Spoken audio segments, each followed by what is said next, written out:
بسم اللہ الرحمن الرحیم۔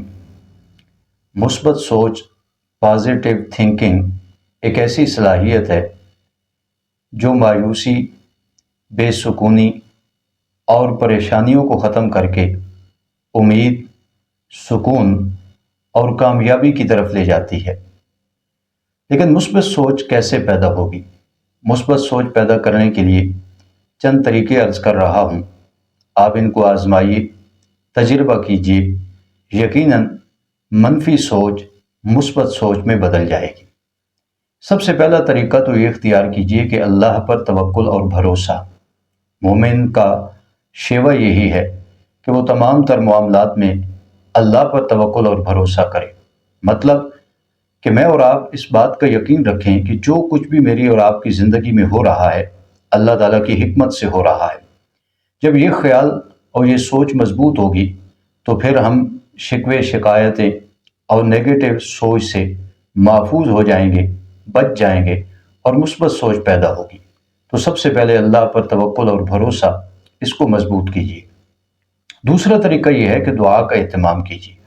دعا کیا مانگنی ہے کہ اللہ رب الجلال ہمیں مثبت سوچ عطا کرے، نیگیٹو اور منفی سوچ سے اللہ تعالیٰ محفوظ فرمائے۔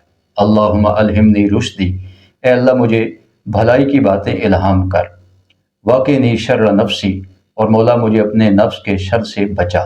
یہ اتنی جامع دعا ہے جس کے اہتمام سے یقیناً مثبت سوچ پیدا ہوگی۔ تیسرا طریقہ یہ ہے کہ شکر گزاری کی عادت بنائیں۔ جب ہم نعمتوں کے باوجود ناشکری کی طرف جاتے ہیں تو دلوں کا سکون چھن جاتا ہے، منفی خیالات کا غلبہ ہوتا ہے۔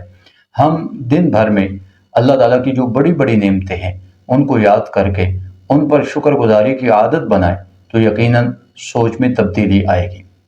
چوتھا طریقہ یہ ہے کہ اپنا ماحول بدلیں، مثبت سوچ والے لوگوں کے ساتھ بیٹھیں، نیک لوگوں کی صحبت میں بیٹھیں، جن کی محفل میں بیٹھنے سے آپ کو حوصلہ ملے، نا امیدی کا خاتمہ ہو۔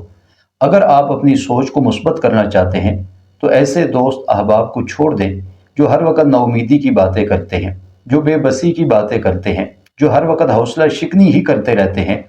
تو ایسے لوگوں کے اثر کی وجہ سے بھی سوچ پر منفی اثر پڑتا ہے۔ تو ماحول بدلیے، مثبت سوچ کے حامل لوگوں کے ساتھ بیٹھیے، ان لوگوں کے ساتھ اٹھیے بیٹھیے جن کی وجہ سے آپ کو امید ملے اور حوصلہ افزائی ملے۔ پانچواں طریقہ یہ اپنائیے کہ قرآن و سنت سے اپنا تعلق مضبوط کیجیے۔ قرآن کریم کی تلاوت، اور وہ بھی ذرا ڈوب کر، گہرائی میں جا کر قرآن کریم کی آیات کا مطالعہ، سیرت النبی کا مطالعہ۔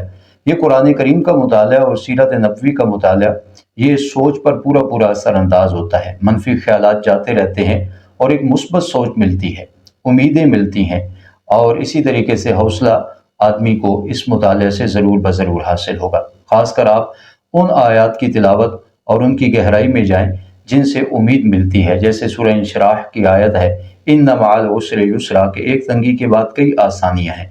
تو ایسے مضامین ضرور بضرور ذہن میں مثبت سوچ کو لاتے ہیں۔ چھٹا کام آپ نے یہ کرنا ہے کہ آپ منفی سوچ کو چیلنج بھی دیں۔ اگر منفی خیالات آنے لگ جائیں تو آپ منفی خیالات کے آنے پر اپنے آپ سے پوچھیں کہ کیا واقعتاً یہ حقیقت ہے جو خیال میرے دل و دماغ میں گردش کر رہا ہے، اور آیا اس کا کوئی مثبت پہلو نکل سکتا ہے یا نہیں۔ تو چیلنج کیجئے منفی سوچ کو، یقیناً اس کا بھی اثر ہوگا، وہ سوچ پازیٹو ہوگی۔ نمبر 7، بولنے میں ہمیشہ مثبت الفاظ کا چناؤ کیجیے، نرمی سے بات کیجیے، خود سے یہ بات بار بار دہراتے رہیے کہ انشاءاللہ میں ایسا کر سکتا ہوں، کیونکہ بہت سارے کام جب ہمارے سامنے آتے ہیں تو ہم کہتے ہیں کہ یہ کام ہم سے نہیں ہو سکتا، لیکن اگر آپ اپنے رب کی توفیق اور عنایت کی طرف متوجہ ہوں اور اپنے آپ کو مخاطب کر کے کہیں کہ انشاءاللہ میں یہ کام کر سکتا ہوں، تو یقیناً سوچ میں تبدیلی آئے گی۔ اور خاص کر یہ نظریہ پختہ کیجیے اپنے آپ کو مخاطب کر کے کہ اللہ میرے ساتھ ہے، اگرچہ اسباب اور باہم میسر نہیں ہیں لیکن اللہ کی معیت و نصرت میرے ساتھ ہے۔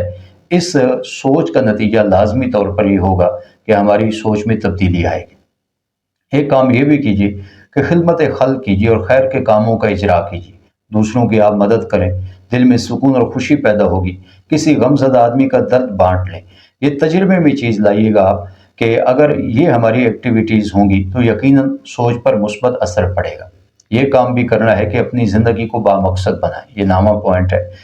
اگر زندگی آپ کی بامقصد ہے تو یقیناً سوچ بھی مثبت ہوگی، اور اگر آپ کی زندگی میں جو کام ہے بے مقصد ہیں، آپ نے اپنی کوئی زندگی کا مقصد متعین ہی نہیں کیا، تو سوچ پر لازمی اثر پڑے گا کہ سوچ منفی ہوگی۔ تو اپنی زندگی کو بامقصد بنائیے، مقصد سے جڑی ہوئی ہر کوشش کامیابی کی طرف لے جاتی ہے۔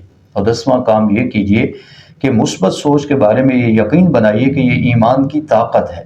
جب تک ایمان مضبوط ہے، سوچ مثبت ہے، اور ایمان پر اس کا اثر بھی پڑتا ہے۔ اب دیکھیں نا، حالات ناسازگار بھی ہوتے ہیں، لیکن ایمان مضبوط ہے تو سوچ مثبت ہے۔ جناب نبی اکرم صلی اللہ علیہ وسلم حضرت ابوبکر رضی اللہ تعالیٰ عنہ کے ساتھ غار ثور میں ہیں، حالات ناموافق ہیں، لیکن دیکھیے ایمان کی طاقت کی بنیاد پر، مثبت سوچ کی بنیاد پر حضور اکرم نے حضرت ابوبکر کو بھی فرمایا رضی اللہ تعالیٰ عنہ، لا تحزن ان اللہ معنا، کہ غم زدہ نہ ہوں، اللہ تعالیٰ ہمارے ساتھ ہے۔